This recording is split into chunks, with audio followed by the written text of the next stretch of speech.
Hi everyone, my name is Ronald Denisio and I'm the 7th grade Social Studies Virtual Content Specialist. Today we will learn about the triple entry journal strategy. This strategy is very helpful when being asked to analyze a source. A triple entry journal is a 3-column response chart that is designed to assist us in recording ideas, reflections, and conclusions as we engage in evidence-based thinking with the text. The purpose is to promote active reading. Even if you are being asked by your teacher to answer questions about a text, spending some time analyzing the text and going through the triple entry journal process will be helpful to prepare you to answer your teacher's guiding questions. For the purpose of this lesson, we will use an excerpt from Unit 5, Day 11, Fugitive Slave Acts, but the strategies demonstrated today can be used for any primary or secondary source analysis in social studies class. It is important to recognize the difficulty of teaching and learning about slavery. It is not a comfortable topic for anyone. It is an awful time in the history of our nation. It is important that we face the hard history of slavery so that we can better understand its legacy in our present. You can see the example of the triple entry journal here. This template has us identify what the text says, what I think it means, and inferences I can make. The strategy we are reviewing today is very similar to the double entry journal strategy. The main difference is that your teacher might provide you with the excerpt already included in the graphic organizer, as shown here. Before we read the excerpt, I want us to dive in a little bit deeper to build some background and context about the Fugitive Slave Acts. The focus question for this lesson is, what were the Fugitive Slave Acts? Our learning target is we can examine the Fugitive Slave Acts in the context of abolition and slavery. The word fugitive means a person who has escaped or is in hiding, particularly to avoid arrest or persecution.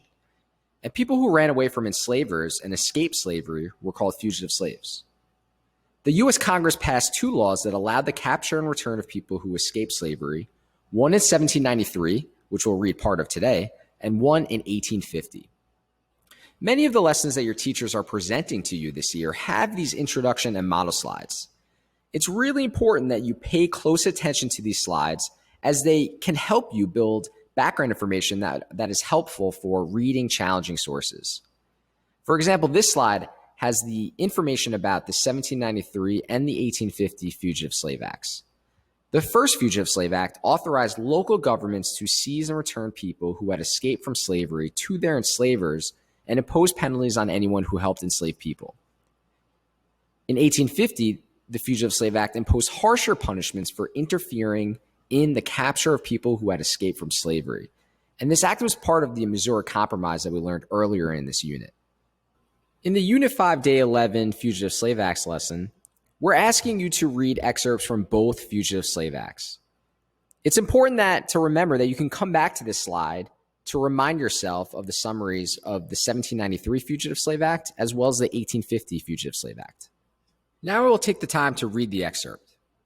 Because we are practicing close reading, it may be beneficial to read the excerpt a few times. We want to gather the gist of the text and think about the meaning so that we can make some inferences as well. After we do that, we can come back and think about what the text means and inferences to record in our graphic organizer. Excerpts from Fugitive Slave Act of 1793. An act respecting fugitives from justice and persons escaping from the service of their masters. Section 2. And be it further enacted that any agent appointed as aforesaid who shall receive the fugitive into his custody shall be empowered to transport him or her to the state or territory from which he or she shall have fled.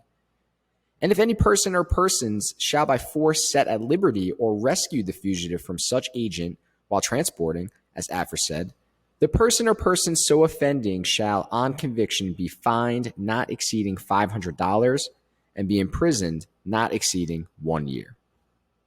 It might be helpful to split this excerpt up into 2 and highlight different parts of the excerpt and take your time going through each one by one and writing down what you think that means and the inferences that you can make. I think the text is saying the Fugitive Slave Act of 1793 gave local governments permission to seize and return people who had escaped from slavery to their enslavers, as well as impose penalties on anyone who helped enslave people. I'll take the time to record that in my graphic organizer. It may be helpful to pause the video here and record your own thoughts, and then come back and we can talk about the inferences. All right, everyone, I am back. I have recorded my thinking in the graphic organizer, and I've also thought about some inferences I can make as well.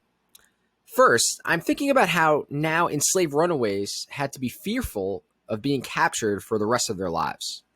Another inference I am making about the effect of the act has me thinking about our abolitionist lesson we just had. I'm now realizing that while they were helping enslaved people escape slavery, abolitionists also had to worry about the Fugitive Slave Act and the penalties that they were facing if they were caught helping enslaved people escape. Try out the triple entry journal strategy on your own, and make sure to check out all of the other learning activities in this lesson. Remember, you can use the strategies we went over today with lots of different primary and secondary sources in social studies class.